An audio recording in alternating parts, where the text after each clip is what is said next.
hikmah perjalanan mesti dari masjid ke masjid. Makanya Bapak Ibu misalnya mau ke Sidrap, kalau berangkat nanti sesudah misalnya sholat subuh, di sujud terakhir sholat subuh, niatkan memang untuk sholat duhur misalnya di Mangkoso atau di Parepare. Kita yakin bahwa jam sekian saya berangkat, saya dapat sholat duhur di Mangkoso. Jadi di sujud terakhir sholat subuh, niatkan memang untuk sholat duhur di Mangkoso. Ketika kita melakukan perjalanan, tiba-tiba di Maros kita kecelakaan kemudian meninggal, Allah itu cuma tanya malaikatnya dua hal, hambaku dari mana dan mau kemana. Maka malaikat akan menjawab, dia dari masjid Todopoli sholat subuh, tapi dia mau pergi Mangkoso sholat duhur. Maka Allah mengatakan karena dia meninggalkan masjid dan menuju ke masjid, dia meninggalkan sholat untuk menuju ke sholat. Jangan engkau memeriksanya karena dia ahlul jannah. Itulah yang kata ulama orang Bugis, sempajat tepetuh. Yang kadang kita tidak pakai Pak Bu. Mereka tahu kau melok melakukan perjalanan, warung mina na pikiriki. Kin roki matu lepa manre. Ini jadi masalah. Bismillahirrahmanirrahim.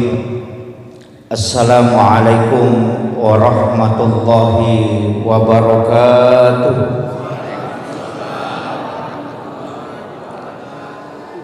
Maulaya salli wa sallim daiman abada ala habibika khairil halqi kullihim huwal habibul ladzi turja syafa'atuhu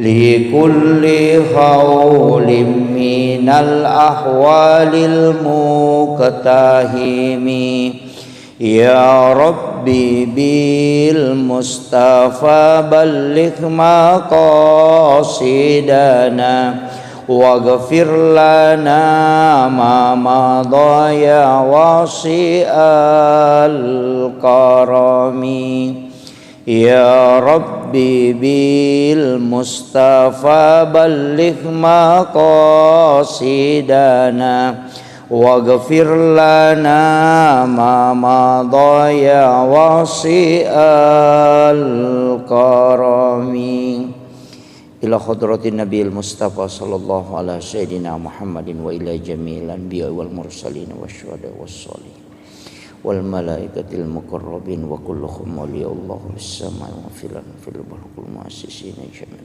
syahina wa musyahin. Al-Fatihah. A'udzu billahi minasyaitonir rajim. Bismillahirrahmanirrahim.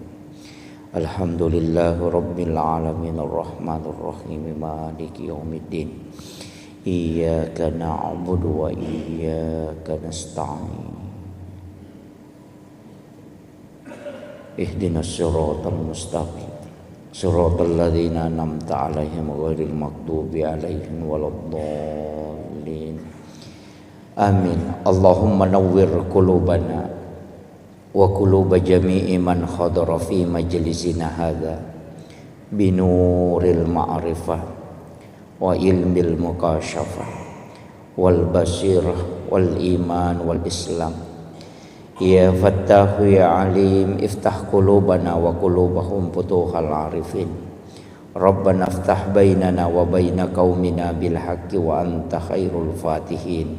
Amin. Amin ya rabbal alamin. Hadratal muhtaramin wal muhtaramat ikhwanu fillah. Alhamdulillah. Alhamdulillahilladzi rafa'al mustafa manasibal insani wal busyra wa ja'ala israhu min makkata muqaddasi fi lailata wahidatin ayatal kubra wassalatu wassalamu ala asyrafil anbiya'i wal mursalin sayyidina wa maulana wa habibina wa syafi'ina wa ala alihi wa ashabihi wa sahabatihi ajma'in. Allahumma salli ala sayyidina Muhammadin salatan tuballighuna biha kullal maqsud. Ya Jawadu ya Ma'bud ya Rahimu ya Wadud birahmatika ya arhamar rahimin. Allahumma salli ala sayyidina Muhammadin tibbil qulubi wa dawaiha wa afiyatil abdani wa shifaiha wa nuril absari wa diyaiha wa ala alihi wa sahbihi wa sallim. Yang kami muliakan, kami ta'zimi Al-Mukarram Anda Guru Ki Haji Hasan Basri beserta seluruh sahabat dari Qorib yang baru saja melantunkan ayat suci Al-Quran. Yang kami muliakan, kami takzimi ayahanda Bapak Profesor selaku Ketua Pembangunan, Ketua DKM ya Pak, Masjid Jami'ul Ihsan Tondopoli, dan seluruh jajaran pengurus, para tokoh masyarakat, para tokoh agama, para alim, para masyayikh, para azatis, ibu-ibu, dan seluruh hadirin yang insya Allah dirahmati dan dimuliakan oleh Allah Subhanahu wa Ta'ala. Saya pakai bahasa Indonesia Pak Bu ya.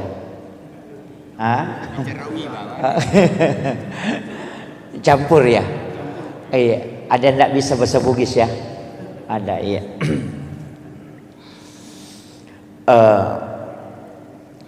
Pertama, saya tidak terlalu membahas tentang sejarah sebelum Rasulullah di-Isra dan di-Mi'rajkan. Akan tetapi saya titik beratkan pembahasan kita pada malam hari ini berkaitan dengan hikmah di balik semua peristiwa yang dialami oleh Rasulullah, dari pendekatan ulama-ulama hakikat dalam memahami peristiwa Isra dan Mi'raj. Karena kalau saya bicara tentang sejarah sebelum dan risalah perjalanan Rasulullah, saya kira di antara para alim, para masyayikh, para ulama kita itu sudah banyak yang membahas.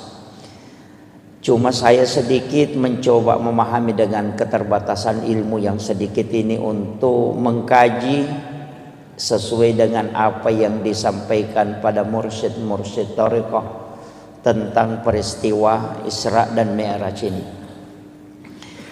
Pertama, ketika Rasulullah ingin diperjalankan oleh Allah, Irona Bitta dibelah dadanya, kemudian jantungnya Rasulullah diambil dan dimasukkan ke dalam satu wadah, di mana wadah itu sudah diisi dengan air Zamzam.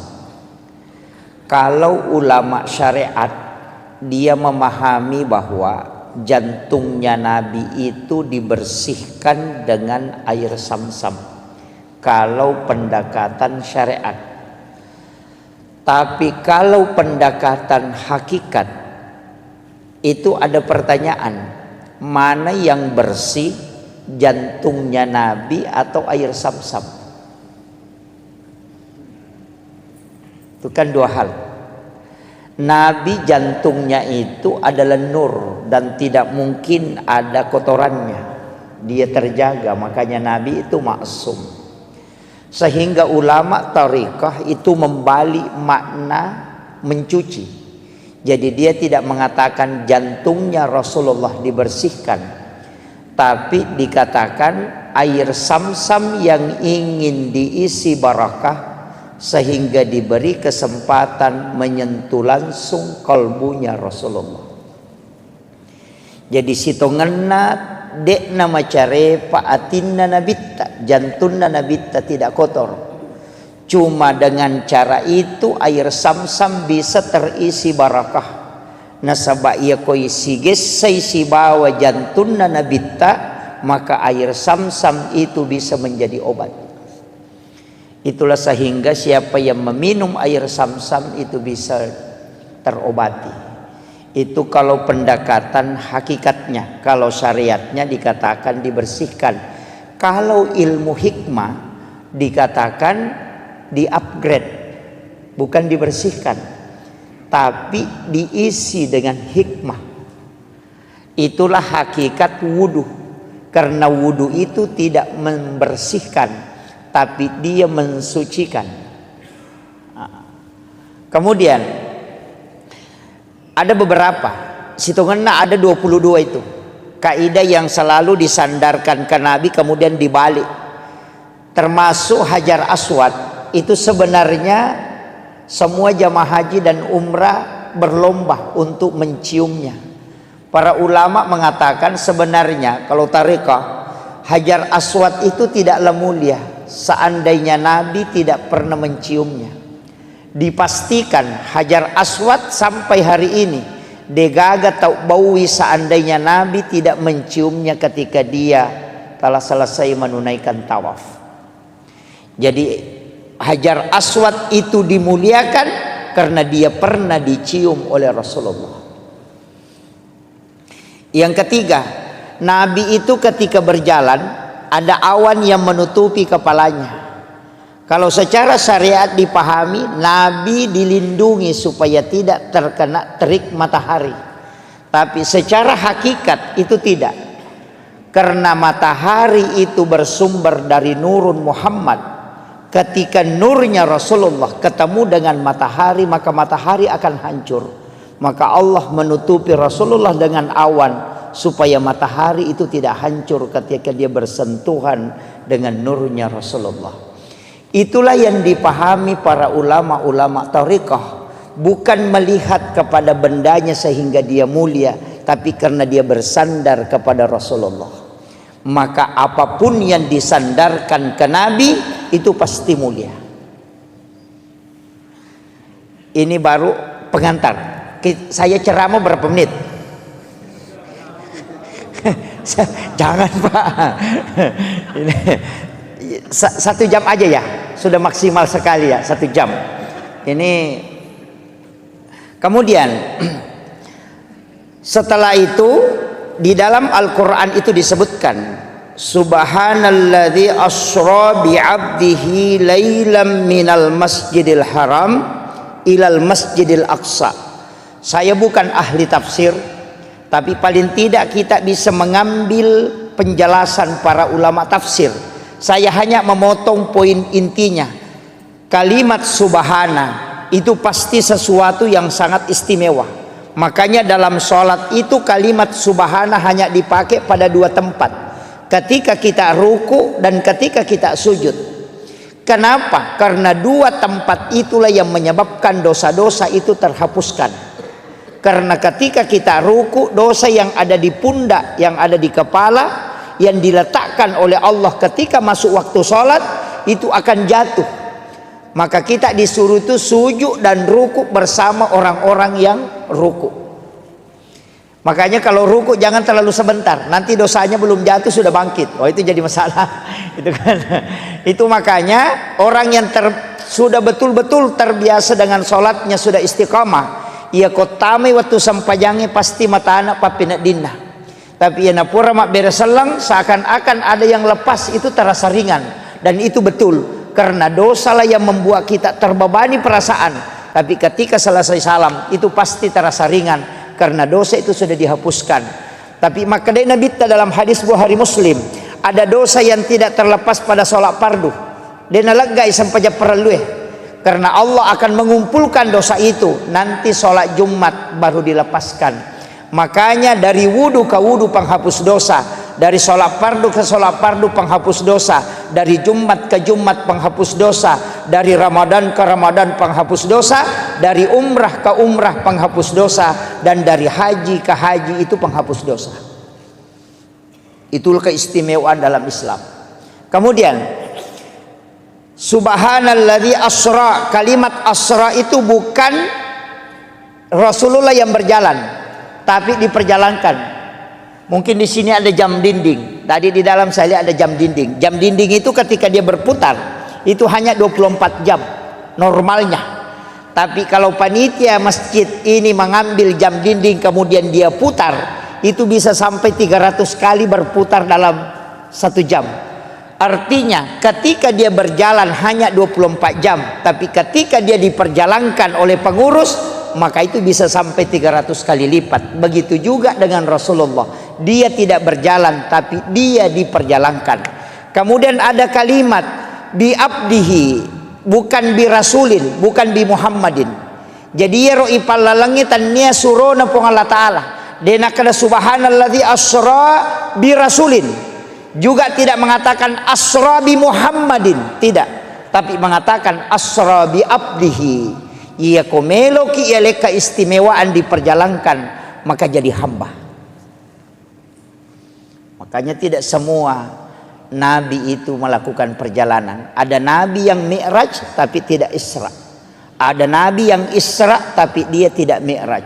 Tapi ada nabi yang isra sekaligus mi'raj. Nabi yang mi'raj tapi tidak isra itu Nabi Isa, diangkat langsung ke langit kedua. Ada nabi yang mi'raj tapi dia tidak isra, itu Nabi Musa ketika ke negeri Madian. Ada nabi yang isra sekaligus mi'raj, itulah Nabiullah Muhammad sallallahu alaihi wasallam. Makanya peristiwa itu sudah ada sebelumnya. Ada yang isra, ada yang hanya mi'raj, ada yang kedua-duanya. Kemudian ini kata kuncinya. Minal masjidil haram ilal masjidil aqsa. Itu dua tempat disebut.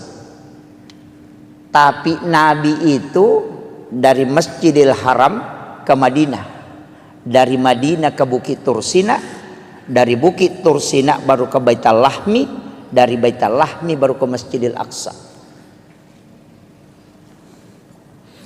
Ini jarang dibahas orang. Ini. Jadi perjalanannya Rasulullah itu bukan dari Masjidil Haram ke Masjidil Aqsa, tidak. Dari Masjidil Haram ke Madinah. Di Madinah Nabi disuruh sholat oleh malaikat Jibril.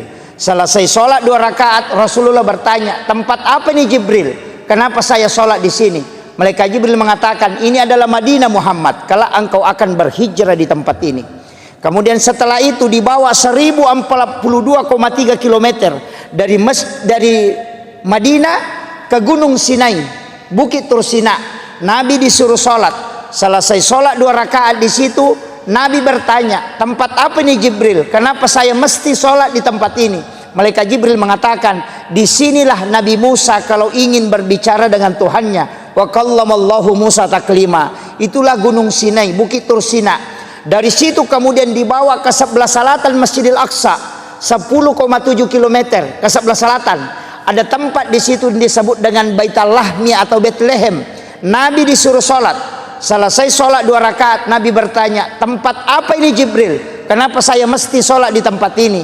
Malaikat Jibril mengatakan, ini adalah Baitul Lahmi. Disinilah Isa bin Maryam dilahirkan. Kemudian setelah itu dikembalikan, dimasukkan ke Masjidil Aqsa di Palestina. Kemudian di atas batulah itulah Nabi duduk. Apa sebenarnya hakikatnya Pak Bu? Kenapa ayat cuma menyebut 2 tempat, sedangkan Nabi pergi ke 5 tempat? Kenapa ayat tidak mengatakan minal masjidil haram ilal madinah wa bukit tursina wa baitul lahmi wa masjidil aqsa? Itu pesan untuk kita, bahwa hikmah perjalanan mesti dari masjid ke masjid. Makanya Bapak Ibu misalnya mau ke Sidrap, kalau berangkat nanti sesudah misalnya sholat subuh, di sujud terakhir sholat subuh, niatkan memang untuk sholat duhur misalnya di Mangkoso atau di Parepare. Kita yakin bahwa jam sekian saya berangkat, saya dapat sholat duhur di Mangkoso. Jadi di sujud terakhir sholat subuh, niatkan memang untuk sholat duhur di Mangkoso. Ketika kita melakukan perjalanan, tiba-tiba di Maros kita kecelakaan kemudian meninggal, Allah itu cuma tanya malaikatnya 2 hal. Hambaku dari mana dan mau kemana? Maka malaikat akan menjawab, dia dari Masjid Todopoli sholat subuh, tapi dia mau pergi Mangkoso sholat duhur. Maka Allah mengatakan, karena dia meninggalkan masjid dan menuju ke masjid, dia meninggalkan sholat untuk menuju ke sholat. Jangan engkau memeriksanya, karena dia ahlul jannah. Itulah yang kata ulama orang Bugis, sempajat tepetuh. Yang kadang kita tidak pakai Pak Bu. Mereka tahu kau melo melakukan perjalanan, warum mina napikiriki. Kinroki matu lepa manre. Ini jadi masalah. Makanya kalau di dalam tarekat, salam itu tidak menutup sholat. tapi dia menyambung dan melepas. Jadi salam ke kanan itu assalamualaikum warahmatullah, itu tidak menutup sholat, tapi menyambung, memasukkan diri pada sholat berikutnya. Kemudian assalamualaikum warahmatullah, baru kita lepaskan sholat setelahnya. Jadi ajak talap pesengi sampaja subuh kode patat tamai sampaja loroy. Itulah sebenarnya ketika tidak lepas ini riasang tersambungnya sholat dengan sholat. Makanya ulama tariqah itu mengatakan niat sholat dan niat mau sholat itu berbeda. Ia niat sholat ada pada takbiratul ihram, sedangkan niat mau sholat itu ada pada salam atau sujud terakhir. Idi na tau rogila narik ko sampajat tami batarekeng paling tidak 5 menit mas sampajang. Sampaja loro 5 menit, sampaja ngasara 5 menit, sampaja magharibi 5 menit, isya 5 menit, sholat subuh 5 menit. 5 kali 5 25. Dia nagana si tengah jawat tu ipake mas sampajang. Ia ko mak gosip ki si jang manasa bangkerok ni si tengah jang. Tapi ketika kita menyambung, moloki pasae, namoloki kantoroe, namoloki kampus kita kemana saja tetap menuju ke sholat. Nasabak memang sempajang mapasi sumpus sempajang. Itulah yang katanya orang tua dulu, namo ko kak kantoroe, namo ko kak galunge, namo ko kak tasie, namo ko kak onrotin roku, namo ko kak pasae mate sahitoka, karena saya mati dalam keadaan menuju ke sholat. Dan itulah orang yang biar tidak bersikir tetap berpahala langkahnya. Nah sebab Nabi temakada setiap langkah kaki menuju ke ibadah itu dinilai ibadah oleh Allah. Itu hakikatnya. Jadi ajak lalu tarogi Pak Bu. Mas sempajang itu tuh, mas sempajang itu tuh, jangan pernah tutup. Pasti sumpungi mataru. Semua ibadah. Mapasu sekaki niatkan memang bersakat tahun depan. Mas sedekah ki niat memang sedekah. Sedekah subuh niatkan memang sedekah subuh berikutnya. Mas sedekah Jumat berkah ki niatkan memang untuk keluarkan Jumat berkah. Nah sebab setiap amal baik yang kita niatkan itu sudah dicatat. Ia naruh alasannya. Kenapa kita bisa kekal di dalam surga? Padahal umur kita terbatas karena niat melakukan kebaikan yang tidak pernah terputus dan itu menjadi ibadah selamanya. Itu kuncinya. Kemudian dari Masjidil Haram ke Masjidil Aqsa itu pesan. Kalau yang ditafsir itu mengatakan kenapa dari masjid ke masjid? Karena memang bangunan yang paling terakhir hancur itu adalah masjid. Kenapa malam hari? Karena sholat yang dikerjakan malam hari itu lebih banyak daripada sholat yang dikerjakan di siang hari.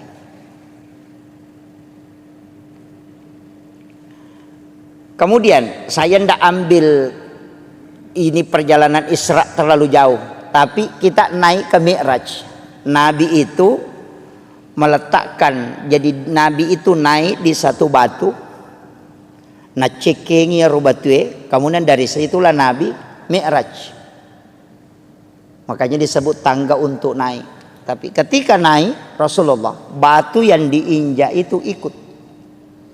Ya rubatue na cekengi Nabi tamacio. Nabi tegur, tidak usah kau ikut, cukup di situ.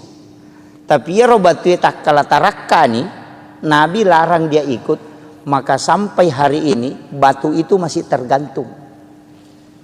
Sampai hari ini. Makanya kalau kita lihat itu di HP bisa kita buka. Batu gantung peristiwa Isra Mi'raj. Itu tidak sandar ke tanah. Padahal beratnya itu berapa itu? Besar itu. Ya batu nonri ya Nabi ta maceket tapi melon macuri Nabi ta larang. Dia sudah terangkat, Nabi larang ikut. Tapi dia juga tidak mau turun lagi ke tanah. Makanya tergantung sampai hari ini. Nabi naik ke langit pertama, ketemu Nabi Adam. Naik ke langit kedua, ketemu Nabi Isa dengan Nabi Yahya. Naik ke langit ketiga, ketemu dengan Nabi Yusuf. Terus naik ke langit berikutnya, ketemu dengan Nabi Idris, Nabi Harun, kemudian Nabi Yahya. Kemudian ketemu Nabi Musa, kemudian Nabi Ibrahim. Banyak Nabi dan Rasul. Saya tidak mau bahas semua. Banyak Nabi dan Rasul. Tapi kenapa ini Nabi yang disuruh menjemput Rasulullah di langit-langit itu? angka Nabi Daud, anak Nabi Yakub, banyak nabi. Tapi kenapa Nabi Adam di langit pertama? Kemudian kenapa di langit kedua itu Nabi Yusuf dengan Nabi Yahya? Ini tiga nabi ini lain. Nabi Adam tidak ada bapaknya, tidak ada ibunya. Nabi Isa tidak ada bapaknya. Nabi Yahya dia lahir dari ibu yang sudah menopause. Coba kalau kita kaji secara sederhananya. Jadi Iro Nabi Adam dega ambok na dega indok na. Walaupun dalam tafsir As-Sawi nanti itu ada mengatakan bapaknya Nabi Adam adalah tanah dan ibunya Nabi Adam adalah air. Karena Allah mengambil tanah yang keras kemudian diberikan air kemudian dicampur sehingga dia menjadi mengeras dan dari situlah Nabi Adam ada. Sehingga dia katakan bapaknya adalah tanah dan ibunya adalah air. Itu kalau di tafsir As-Sawi. Nabi Adam ini pada hakikatnya tidak ada bapak, tidak ada ibu. Naik ke langit kedua, ketemu Nabi Isa dengan Nabi Yahya, dua nabi yang hampir seumuran, tapi dakwanya beda. Kalau Nabi Isa masuk di kelab-kelab malam, kalau Nabi Yahya bersama dengan orang-orang soleh. Makanya kalau ada jamaah tabligh selalu pergi ke KPKP berdakwah, wah itu anggotanya Nabi Isa, Nabi Yahya itu. Itu. Nabi, makanya kan ketika ditanya, kenapa kau masuk di situ? Dia bilang saya kan nabi. Untuk memperbaiki sesuatu yang jelek, saya harus mencari orang-orang jelek supaya saya perbaiki. Orang-orang bermaksiat supaya saya perbaiki. Makanya kalau ustaz hanya sama orang-orang beriman, tidak ada gunanya itu. Karena sudah orang beriman dia temani. Mestinya dia bersahabat dengan orang-orang yang tidak beriman. Supaya dia ajak ke kebaikan. Sama dokter, jangan berteman dengan orang sehat. Tapi cari orang sakit supaya kau bisa obati. Begitu, jadi itu alasannya. Makanya kalau ada ustaz selalu cari penjahat preman, tidak masalah, itu ada sanatnya itu. Tapi kalau ada ustaz tidak mau gabung dengan WTS, tidak mau gabung dengan peminum, ada juga sanatnya itu. Kenapa? Alasannya takut terpengaruhi. Itu karena mungkin imannya belum kuat. Itu makanya dalam agama itu masing-masing ada sanatnya. Kemudian Nabi Isa ini kan lahir dari Maryam. Maryam ini yang memelihara Nabi Zakaria. Nabi Zakaria punya anak, itulah Nabi Yahya. Kan gitu. Jadi Nabi Zakaria ini kan tidak punya anak, dia gagak anak. Istrinya sudah menopause, sudah berhenti haid. Dan Nabi Zakaria ini sudah tua. Karena dia yakin sudah tidak punya keturunan, maka dia mengambil kemanakannya. Itu anak gadis belia yang bernama Maryam, itulah ibunya Nabi Isa. Jadi Nabi Zakaria dia memelihara Maryam kurang lebih 4-5 tahun di rumahnya. Jadi itu dia bawa ke rumahnya, dia bikinkan bilik, nak kiborangi kamar. Di dalam biliknya dia buatkan tempat sholat, namanya mihrab. Di dalam mihrab itulah Maryam sholat. Ini saya kembalikan. Banyak orang yang mengatakan, bukan saya tidak sepakat, tapi perlu kita kaji. Di sini banyak para ahli, para ini. Saya ingin kasih tahu. Itu saya sering tanya ke ulama-ulama tarekat dan ulama-ulama sejarah. Tapi sering penceramah itu mengatakan begini. Peristiwa Isra Mi'raj itu adalah awal mula perintah pelaksanaan sholat. Saya tidak sepakat. Peristiwa Isra Mi'raj itu disebutkan dalam ayat linuriyahu min ayatina, bukan sholat. Coba kalau kita buka Al-Quran itu, subhanalladzi asra bi abdihi lailan minal masjidil haram ilal masjidil aqsa alladzi barakna haulahu. Apa tujuannya? Linuriyahu min ayatina, bukan sholat. Alasannya yang kedua apa? Karena perintah sholat itu sudah ada sebelum Nabi Isra Mi'raj. Karena di Madinah Nabi sholat, di Bukit Tur Sina Nabi sholat, Nabi juga sholat di Baitul Lahmi, Nabi juga sholat di Masjidil Aqsa. Bahkan di Masjidil Aqsa Nabi yang memimpin para Nabi dan Rasul. Rasulullah menjadi imam, semua Nabi itu menjadi makmumnya. Coba, berarti Nabi sudah sholat sebelum Isra Mi'raj. Kalau orang mengatakan Isra Mi'raj itu adalah perintah sholat, itu keliru.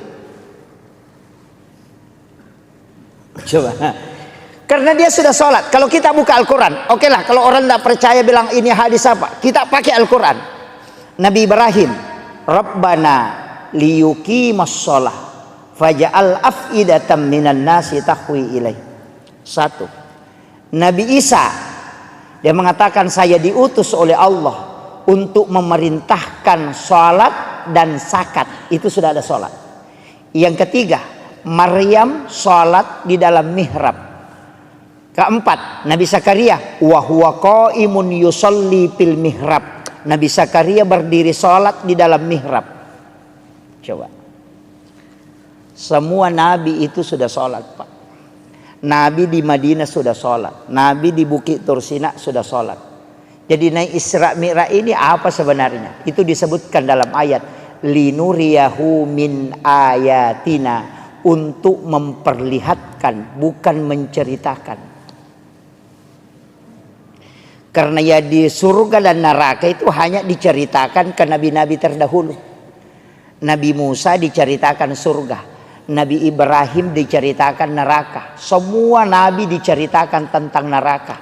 Tidak ada nabi yang melihat tingkatan langit sampai ke Sidratil Muntaha, dan tidak ada nabi satupun yang bisa melihat Allah. Makanya nabi disebutkan linuriyahu min ayatina, untuk memperlihatkan tanda-tanda kebesaran Allah, bukan menceritakan tanda-tanda kebesaran Allah. Makanya nabi itu menyaksikan semua. Maka dari situlah Rasulullah mengatakan, dalam peristiwa Isra Mi'raj saya dikasih 3 ilmu. Ini inti pokoknya. Ilmu pertama adalah ilmu syariat, ilmu kedua adalah ilmu hakikat, dan ilmu ketiga adalah ilmu asrar ilahiyah. Satu, saya harus menyampaikan semua ilmu itu syariat. Satu, boleh saya memilih, boleh saya sampaikan, boleh tidak. Makanya ada ilmu yang diajarkan ke Sayyidina Ali, tidak diajarkan ke sahabat yang lain. Karena Nabi memilih, boleh dia sampaikan, boleh tidak, sesuai dengan khatibun nasa ala qadri ukulihim. Kemudian yang ketiga, ilmu asrar ilahiyah. Nabi tidak boleh menyampaikan ilmu itu, diminta oleh Allah untuk menutup itu. Mana yang dimaksud asrar ilahiyah?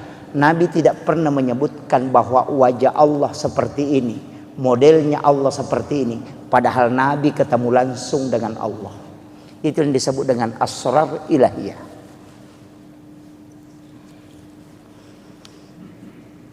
Kemudian, wah ini sudah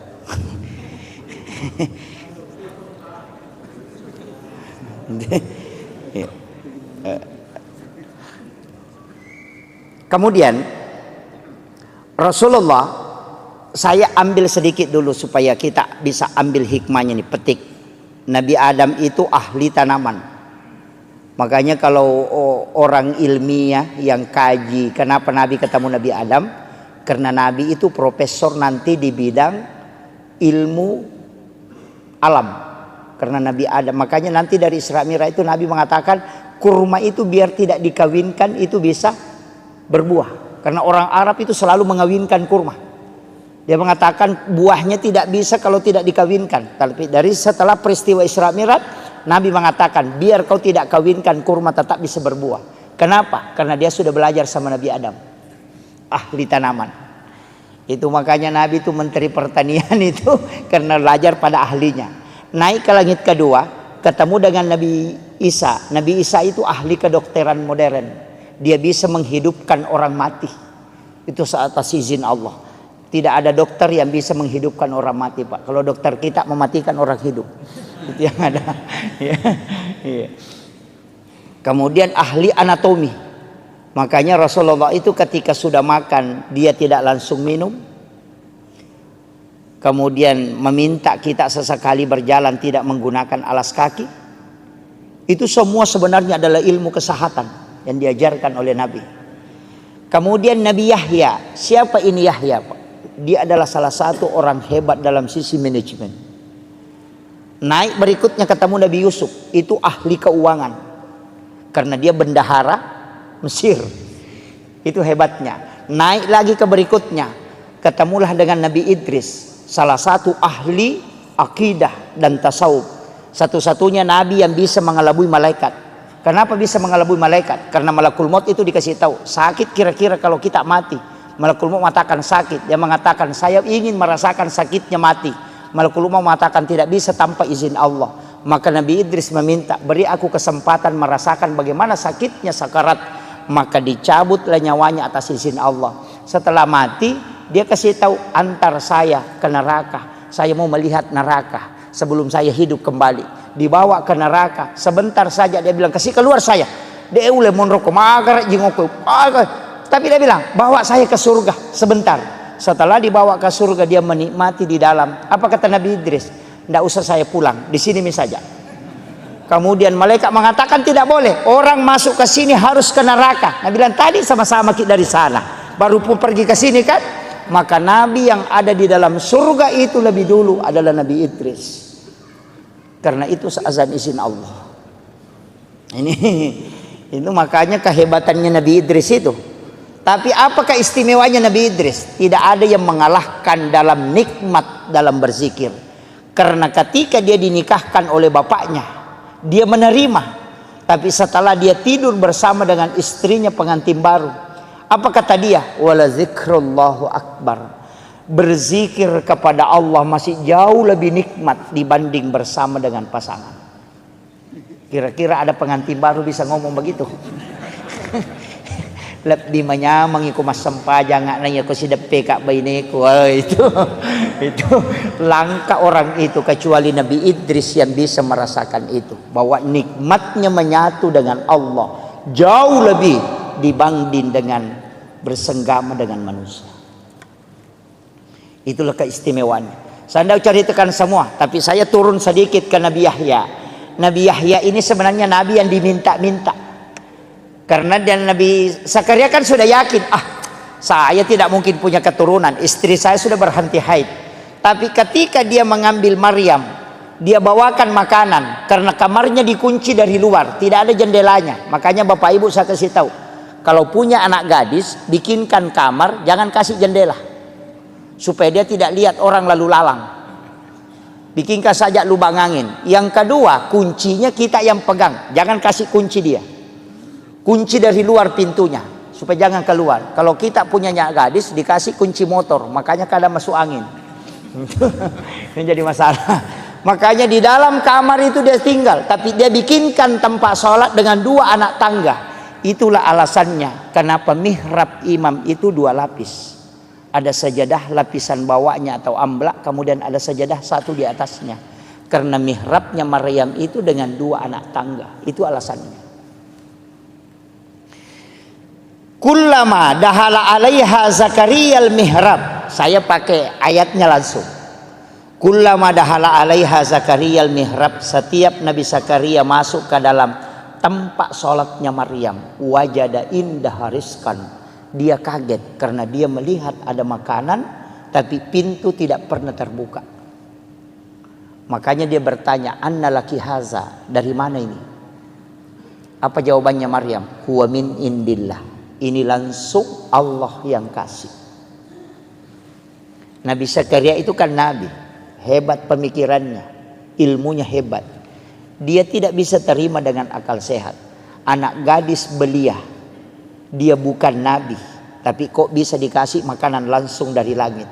Saya ini nabi, sudah lama berdoa di sini tidak pernah dikasih makanan langsung. Apa istimewanya anak ini? Dia berpikir. Ternyata bukan anak ini yang istimewa, tapi tempatnya yang sholat itu diistimewakan oleh Allah. Maka dia suruh Maryam keluar dari situ, tinggalkan itu tempatnya. Hunalika da'a Zakaria rabbah. Maka datanglah Nabi Zakaria ke tempat sholat itu, bermunajat kepada Allah. Ayatnya, wa huwa qaimun yusolli. Sementara dia berdiri sholat, fil mihrab, di dalam mihrab itu, dia meminta, Rabbi habli min ladunka zurriyatan thayyibatan innaka sami'ud du'a. Apa yang terjadi, Pak? Fanadathul malaikatu wa huwa qaimun yusolli fil mihrab. Langsung malaikat turun dari langit ketika Nabi Zakaria memohon di dalam mihrab. Apa kata malaikat? Annallaha yubassiruka bi Yahya musaddiqan bi kalimatin wa sayyidan wa hasura wa nabiyyan minas solihin. Ini yang orang tidak tahu banyak. Guru tak Kiai Abdul Rahman Ambo Dalle. Kamarnya itu dibagi dua. Setengah dia tempati tidur, setengah dia tempati sholat. Itu tidak pernah diganggu tempat sholatnya. Kiai Haji Maimun Subair, dia kunci kamar pribadinya. Ada tempat khusus dia tempati di dalam kamar pribadi, itulah mihrab. Ketika dia melaksanakan haji, dia punya wasiat, jangan kau buka itu kamar kecuali saya meninggal ataupun kembali. Semua ulama itu punya tempat khusus beribadah, karena itu disebut mihrab, karena itu perintah Al-Quran. Kita tidak. Kalau bukan di samping lemari, lari ke depan kulkas. Ada orang di kulkas, lari ke dekat kursi. Main orang di kursi, lari masuk ke kamar. Tidak ada tempat khusus kita buat untuk berdua-duaan dengan Allah. Tapi kita bangun WC sampai 30-40 juta hanya untuk buang kotoran. Tapi tempat beribadah kita tidak buat untuk khususiah. Dari situlah kenapa doa itu susah mustajabah. Makanya saya sampaikan, bukan musola Pak. Musola itu ditempati sholat berjamaah. Ada tamu datang ke rumah bisa dia masuk sholat. Tapi kalau mihrab tidak ada orang yang boleh masuk kecuali hanya pemilik mihrab. Maka mihrab itu di dalam kamar ukurannya seperti kuburan. Paling bagus menurut mursyid kami di tarekah, beli kain kapan. Kain kapan itu kau letakkan, baru kau tahan sudutnya supaya dia tidak bergerak. Karena mihrab itu tidak boleh bergerak. Kemudian kau tutupi dengan kain tipis atau paling ada penutupnya. Setiap kau mau sholat masuk ke situ, dan jangan ada kalimat dunia yang keluar dari lisanmu di tempat itu kecuali hanya zikir dan bacaan Al-Quran. Ketika kau mampu istiqamah, maka dia itu akan tembus ke langit. Karena itulah tempat khusus yang kau buat untuk berkomunikasi dengan Allah. Itulah kenapa mihrab tempat imam itu mustajabah ketika dia berdoa. Makanya saya itu Pak kalau ikut berjamaah disuruh berdoa, saya tidak pernah ambil doanya. Karena tempatnya imam itu yang tembus, bukan yang di belakang. Karena yang di belakang ini disebut masjid, yang tempatnya imam disebut mihrab.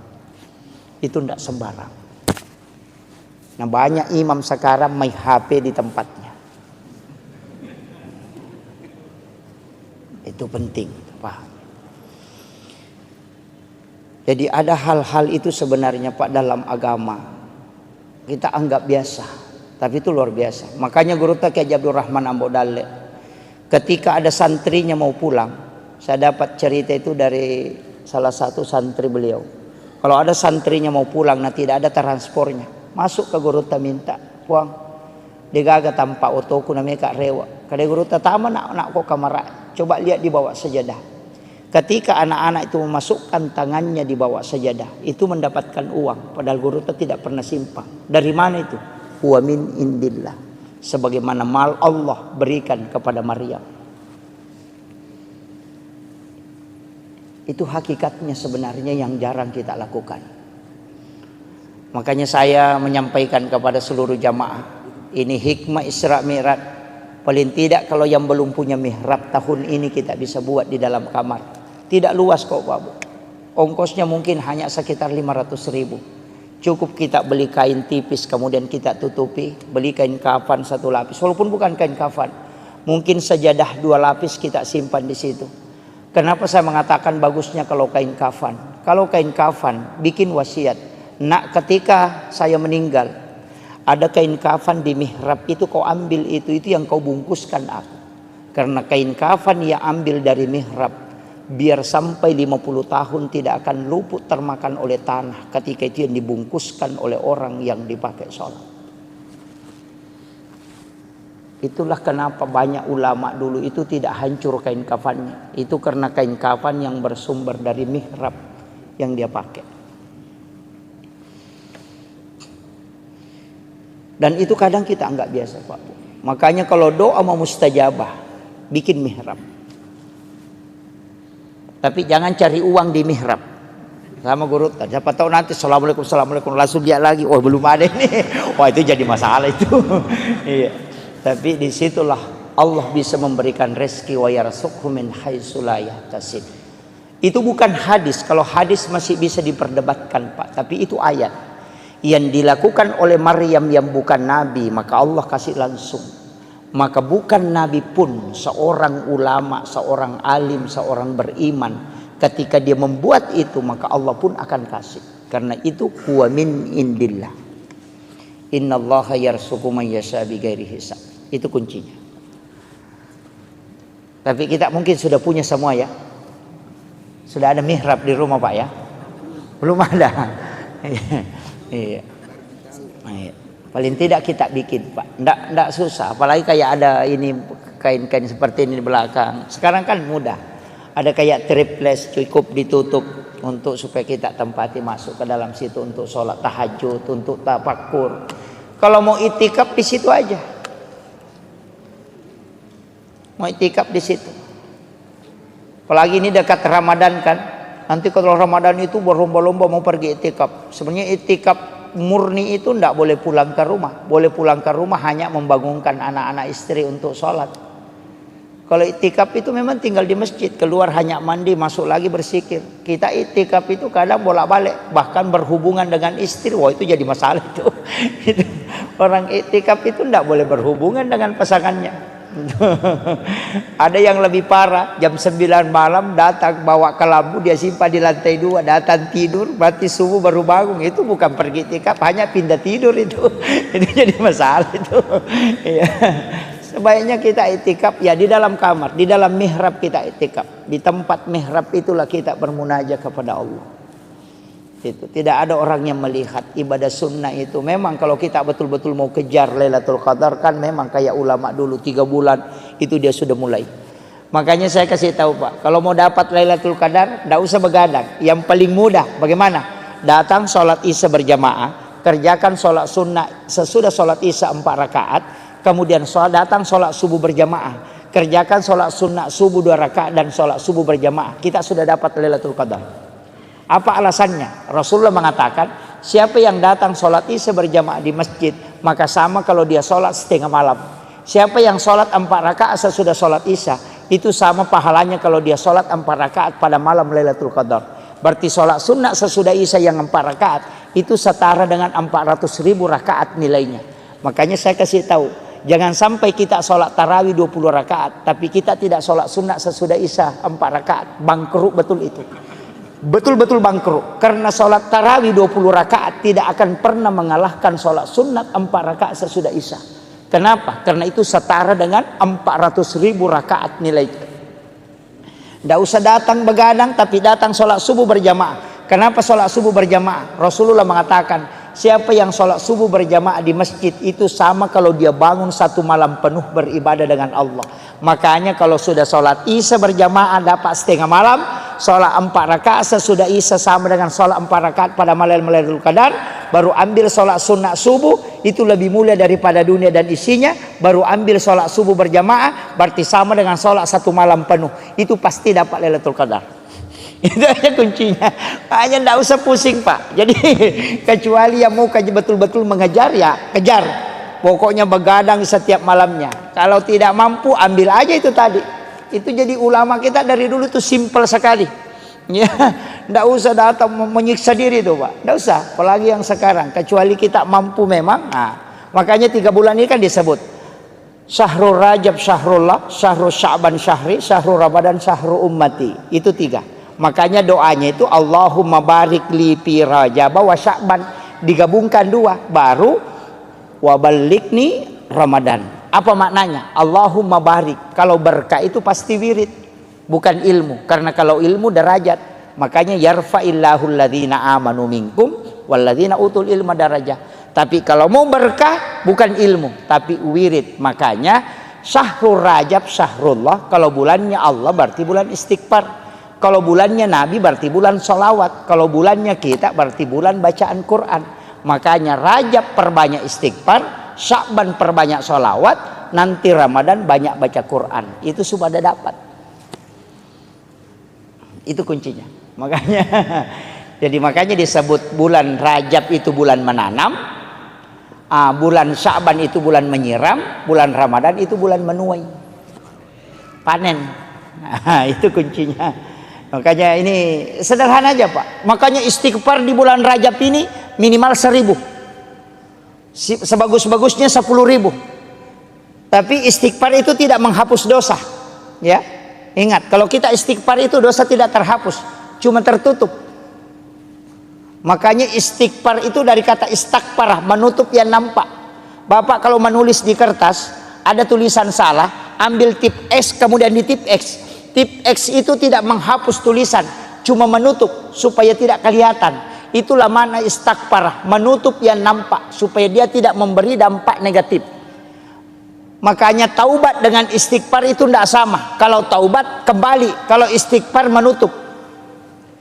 Bagaimana cara supaya dosa terhapus? Jangan pakai istighfar, pakai al-afu. Makanya kalau Ramadan tidak pakai istighfar, tapi pakai Allahumma innaka afuwun karim tuhibbul afwa fa'fu anna. Kalau al-afu itu menghapus, makanya dalam sholat itu dipakai al-afu. Rabbi ghafirli warhamni wajaburni warfa'ni warsukni wahdini wafini wa'fu anni. Itu kuncinya. Ini sudah 1 jam, Pak. Ya. Ini. Saya tambah sedikit ya. Iya. Kita mengambil hikmah hakikatnya dulu. Saya berusaha menjelaskan seringan mungkin. Kalau di dalam tarekat itu agak berat. Kita sholat itu sebenarnya Pak kuncinya cuma 2. Itu 2 versi sholat itu. Itulah yang menjadi rukun ihsan. Kalau rukun Islam kan ada 5. Rukun iman itu 6. Rukun ihsan itu 1. Makanya 12. Rukun ihsan ini anta'budallah ka'annaka tarahu. 1. Fa illam takun tarahu fa innahu yaraka. Itu yang dipakai kalau sholat.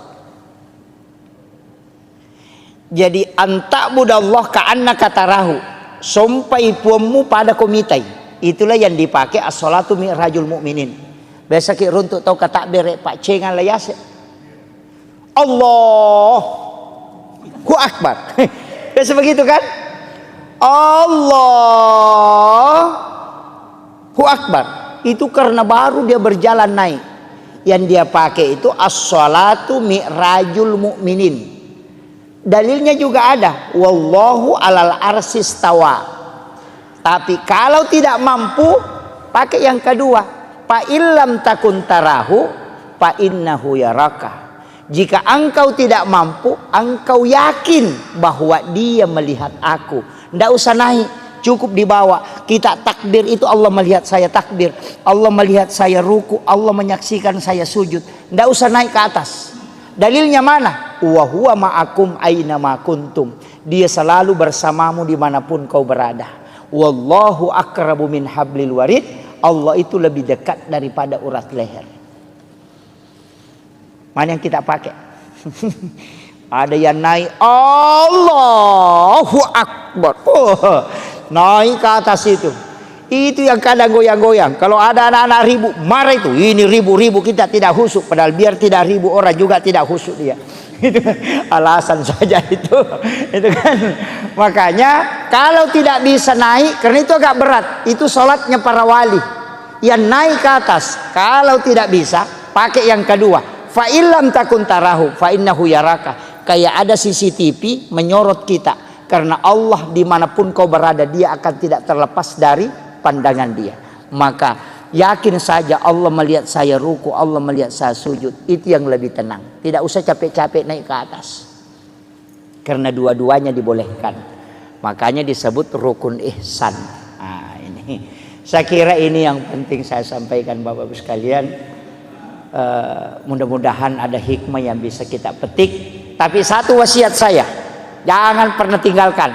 Sholat usahakan kerjakan Pak. Sesibuk apapun sholat, seberat apapun sholat ki. Jangan ada alasan bilang tidak khusyuk tidak apa. Tidak usah. Dan sepung Allah Ta'ala tepat. Tidak usah kita mengatakan harus begini nisang. Maka ada sekok mi tepat nala cundeke. Nala nama tu paling tepat. Makanya dalam tarekat itu mengatakan kalau saya sholat saya kafir. Itu jangan dipahami secara syariat. Maka dia kuya masempajak kaperek kak berarti wangga ia aleku ia matoro itapakku. Tapi aku makadaka puang Allah Ta'ala masempajang ale nama toh berarti saya tidak sombong karena saya sholat karena iman, dan yang memasukkan iman adalah Allah, dan yang memberi saya hidayah adalah Dia. Jadi tu nak kala ale nama to mas sampaya ya mato sampajang angkai na de inangka. Oh itu jadi masalah Pak. Banyak kan orang. Saya itu kuncinya sederhana. Ulama-ulama itu sudah mengatakan yang penting mas sampajak kona angkat istilahna to mato tariolo maka darut tu balalin romo de kamu lolongan. Kode bisa ngisana sampajangnya maka de guru takalisi denre podangi kana tanyaga pe palolo ngakong kana balang. Tu guru ta. Dan saya yakin pegang itu. Napasa ngak guru ta hena itimbang makapai tan ritimbang anu de. Ya kong kamu jama angka itajang, ya kode kamu jama de itajang. Itu pesan na guru ta. Makanya lobani ma berjama Pak, makanya ma kotoma berjama. Ya kotoma sampaja jadi di desi pan rasa-rasa tongang. Ya ko dapat talumi itu talui paresah yo ko toma berejama angka pagatang ya ko matanri kahusyuan nero nagatang barakana ya tu ampai Pak pada mi sentere ya ko ka sentere 10 baterena si basi di baterena ya na mate ya tu ci dia na tuo ya ko 10 baterena nang ka batere mate pon ritangai tuo mo pa ya tu makanya ko ka Pak berejama gimpe acil ka banyo ko tangana macu manamun ya tu. Maka itulah hikmahnya kenapa berjamaah itu sangat bagus, karena dia mengikutkan semua. Jadi aja tak sampai jadi aja tak culi pokok nak cuki, tapi memang tempat yang paling bagus itu imam. Setelah imam yang di belakang imam 1 orang, baru sebelah kanan 3, sebelah kiri 3, makanya 7 orang itu yang paling istimewa Pak. Tapi aja tabarani lah korokode gatapu salah kami imam ini kami tolak. Iya, baru setelah itu ashabul yamin sebelah kanan imam.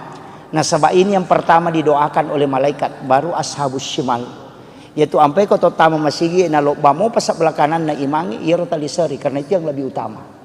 Tapi aja na iya rota lalu na sabari na lo basa belah kiri.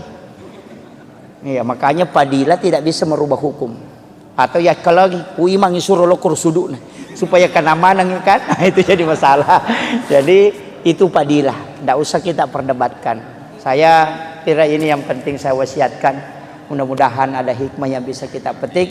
Akhirul kalam wallahul muwaffiq ila aqwamit thoriq. Assalamualaikum warahmatullahi wabarakatuh.